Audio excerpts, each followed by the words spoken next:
আসসালামু আলাইকুম ওরহমতুল্লাহি ওবরকাতুহু।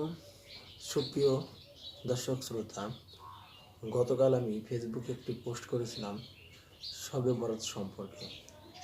তো অনেকেই অনেক ধরনের কমেন্ট করেছেন।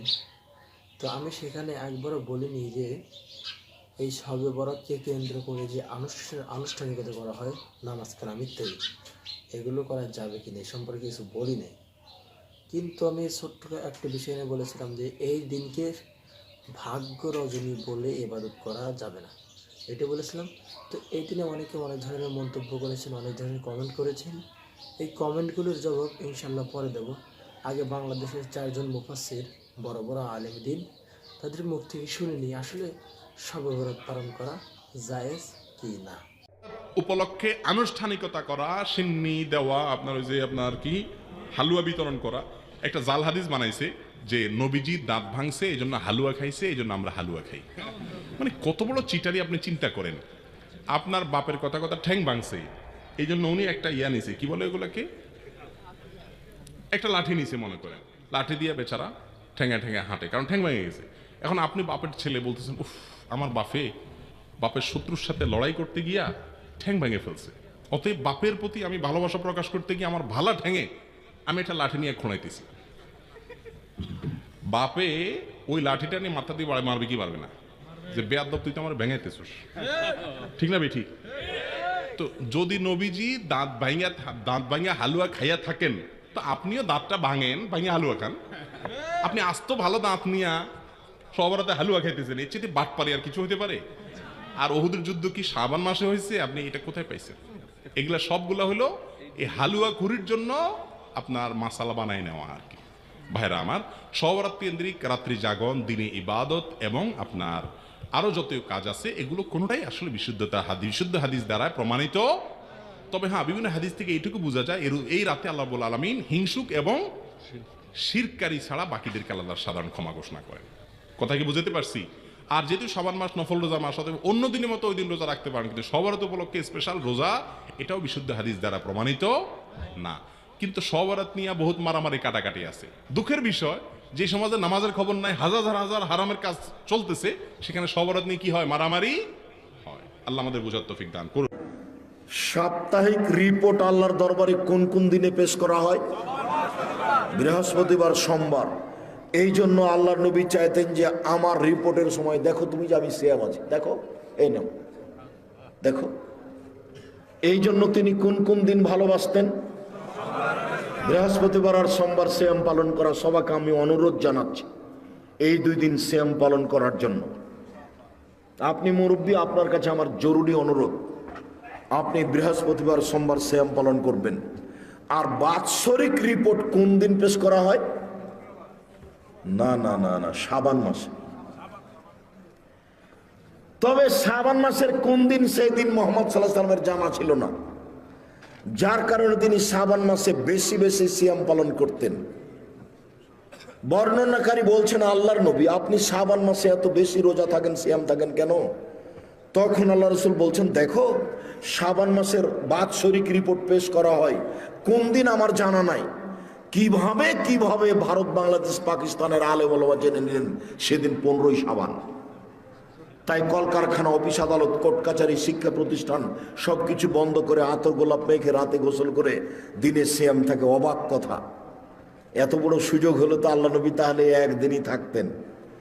একদিন না থেকে তিনি বেশি দিন থেকেছেন, একবার 15 তারিখ পর্যন্ত, 20 তারিখ পর্যন্ত, 25 তারিখ পর্যন্ত, 27 তারিখ পর্যন্ত। খালি এই টেনশনে যে কোন দিন যে হলো বাৎসরিক রিপোর্টের দিন। তো সেটা কোন মাস? শাবান মাস। কোন দিন কেউ জানে না। কিভাবে আমরা জেনে নিয়েছি সেই দিন কোন দিন? 15ই শাবান। হাসা ওয়া কাল্লা, কখনো নয়, ভুল হিসাব। বেশি বেশি সিয়াম পালন করে ধরতে হবে রিপোর্টের দিন। ইবাদতের জগতে সবচেয়ে দামি ইবাদত সিয়াম, এ কথা ঠিক। কিন্তু যদি নামাজ না থাকে তাহলে রোজাটাকে আল্লাহ এভাবে কেটে দিবেন, যা এটা বাতিল। মান কানা মুস্তান্নান ফালিয়াস্তান্না বিমান কাদমা। যদি কেউ সুন্নতের পূর্ণাঙ্গ অনুসরণ করতে চায়, সেজন্য মরা মানুষের অনুসরণ করে। ফাইনাল হাইয়া লা তুমানু আলাইহিল ফিতনা, কারণ এই কথার কোনো গ্যারান্টি নাই যে যারা বেঁচে আছে তারা ভবিষ্যতে কোনো ফিতনায় পড়বে না, এটা বোঝার কোনো উপায় নাই। তাহলে সুন্নতের অনুসরণ করতে হলে কাদের অনুসরণ করতে হবে? মরা মানুষ। বলেন কারা? সেই মরা মানুষ কারা? উলাইকা আসহাবু মুহাম্মদুর রাসূলুল্লাহ সাল্লাল্লাহু আলাইহি ওয়াসাল্লাম, তারা হলেন রাসূলের সাহাবী। সুবহানাল্লাহ বলেন। কানু আফদালু হাদিহিল উম্মাহ, রাসূলুল্লাহ বলছেন সাহাবীরা হচ্ছেন এই উম্মতের শ্রেষ্ঠ সন্তান। আবার রাহা কুলুবান, তাদের দিলকে আল্লাহ তাআলা পবিত্র করেছেন। ওয়া আমাকাহা ইলমান, আর তাদের ইলমের গভীরতা আল্লাহ দান করেছেন। ওয়া আকাল্লাহা তাকাল্লুফান, আর আল্লাহ তাআলা তাদের কলিজাকে বক্রতা শূন্য করেছেন। ইখতারাহুমুল্লাহু লিসুহবাতি নবিয়্যিহি ওয়া লিইকামাতি দীনি, সাহাবীরা রাসূলের সাহাবী হইতে পারে নাই, আল্লাহ নিজেই এই লোকগুলিকে বাছাই করেছিলেন রাসূলের সাহাবী হওয়ার জন্য। জোরে বলেন সুবহানাল্লাহ। কেন বাছাই করেছিলেন? বাছাই করেছিলেন নবীর সাহাবী সাথী হয়ে সহযোগিতা করার জন্য নবীকে, আর আল্লাহর দ্বীনকে প্রতিষ্ঠা করার জন্য আল্লাহ নিজেই এদেরকে বাছাই করেছিলেন। সুবহানাল্লাহ। সেই জন্য নবী যা করেছেন, সাহাবায়ে কেরাম যা করেছেন, ওইটার অনুসরণের মধ্যেই কল্যাণ, এর বাইরে কোনো কল্যাণ নাই। আমরা কি কথা মনে করতে চাই যে শবে বরাতের মতো এত বড় সওয়াবের কাম, তারপরে মিলাদের মতো এত বড় সওয়াবের কাম, এগুলো আমরা কেন করব না? প্রিয় ভাই, সব করবো না এই কারণে যেহেতু আল্লাহ রসুল তা করেন নাই, সাহাবায়ে কেরাম তা করেন নাই। আমরা ওই কাজ করতেই পারি না যেই কাজের মধ্যে আল্লাহ রসুল এবং সাহাবায়ে কেরাম যেটা স্পষ্টভাবে সহিহ হাদিস কর্তৃক প্রমাণিত নয়, আমরা তা করতে পারি না। বলেন করতে পারি না। 15ই শাবান আসবে, শবে বরাত। এই শবে বরাতকে কেন্দ্র করে আমরা অনেক রকমের আমল করি, কি করি না কথা বলেন?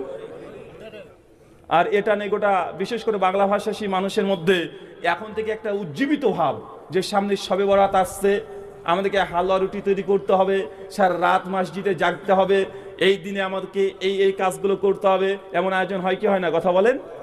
অথচ শবে বরাত 15ই শাবানকে কেন্দ্র করে যে ইবাদত, মানে রাত্রিবেলাতে নামাজ পড়তে হবে 100 রাকাত বা 14 রাকাত বা 300 রাকাত, অথবা দিনের বেলা সিয়াম তথা রোজা পালন করতে হবে, এটা আমলে চলে নয়, এটা হচ্ছে বিদআতি আমল। কি আমল কথা বলেন? এই আমলটা হচ্ছে বিদআত, কেননা এই আমলটা কোরআন সুন্নাহ দ্বারা প্রমাণিত নয়। এই আমল কোরআন সুন্নাহ দ্বারা প্রমাণিত নয়, তার জন্য এই আমলটা কখনোই যতই আপনি নেকির উদ্দেশ্যে করেন, এই ইবাদত আল্লাহ সুবহানাহু ওয়া তাআলা কবুল করবেন না। আমাদের আয়েশা রাদিয়াল্লাহু তাআলা আনহা তিনি হাদিস বর্ণনা করছেন, বলছেন মান আমিলা আমালান লাইসা আলাইহি আমরুনা ফাহুয়া রাদ, কোন ব্যক্তি এমন কোন আমল করলো যে আমল আল্লাহ নবী করেন নাই বা আদেশ দেয় নাই, ফাহুয়া রাদ, সেটা বাতিল। মানে শবে বরাতকে কেন্দ্র করে সমাজে যা যা ঘটবে এটা একটা কোরআন সুন্নাহ দ্বারা প্রমাণিত নয়। তাই এই দিনটাকে বিশেষ গুরুত্বপূর্ণ ভেবে ইবাদত করা, এটা মোটেও ইসলামের শরিয়াতে এটা আমলে সলেহ হিসেবে বিবেচিত হবে না। তবে এই মাসটা কি করতে পারেন? সহিহ মুসলিম 1164 নম্বর হাদিস, আল্লাহর নবী রমাজানের পর সবচেয়ে যে মাসটাতে বেশি সিয়াম তথা রোজা পালন করতেন সেটা এই শাবান মাসে। কোন মাসে কথা বলেন? যে মাসটা চলছে এই মাসটাতে সবচেয়ে বেশি সিয়াম রোজা পালন করতেন। তাবরানী মুজিবুল কাবির হাদিস নাম্বার 6518, আল্লাহ নবী শেষ 3টে দিনকে ছেড়ে দিতেন, 27, 28, 29, 30, এই 3-4টে দিনকে তিনি ছেড়ে দিয়ে রোজা পালন করতেন। তার মানে শাবান মাসে বেশি বেশি সিয়াম তথা রোজা রাখতে হবে। কি রাখতে হবে কথা বলেন? না শুধু 15 তারিখে বেশি বেশি, মানে আপনি যতটা পারেন ততটা সিয়াম পালন করতে হবে, চাই নারী হোক চাই পুরুষ হোক। আর খাস ভাবে শবে রাতে আপনাকে বেশি বেশি নামাজ পড়তে হবে, এ কথা সঠিক নয়। এই হাদিসগুলো প্রত্যেকটা জাল, এগুলো সকলেই জানে, তারপরে ভুল করেও যেন নেকির উদ্দেশ্যে এই দিনটাকে জাগতে বা পালন করতে যায় না, করলেই এটার ধরুন গুনাহ হবে, নেকি হবে না। অনেকেই অনেক ধরনের কমেন্ট করেছেন। একজন বলেছেন যে অল্পবিদ্যা ভয়ঙ্কর, বাংলাদেশের আলেম ওলামা এই জন্যই ফিতনা সৃষ্টি করে, এই ধরনের কিছু বলেছেন। তো ভাইজান, যেখানে আল্লামা দেলোয়ার হোসেন সাঈদী সহ আরও বড় বড় যে মুফাসসির ডক্টর আব্দুর রাজ্জাক বিন ইউসুফ শাইখ আহমদুল্লাহ ইত্যাদি আরও বড় বড় শাইখগণ যে রয়েছেন, তারা যেহেতু শবে বরাতকে পালন করার বিদআত বলে, তাহলে আপনি কেন এ কথা বলবেন?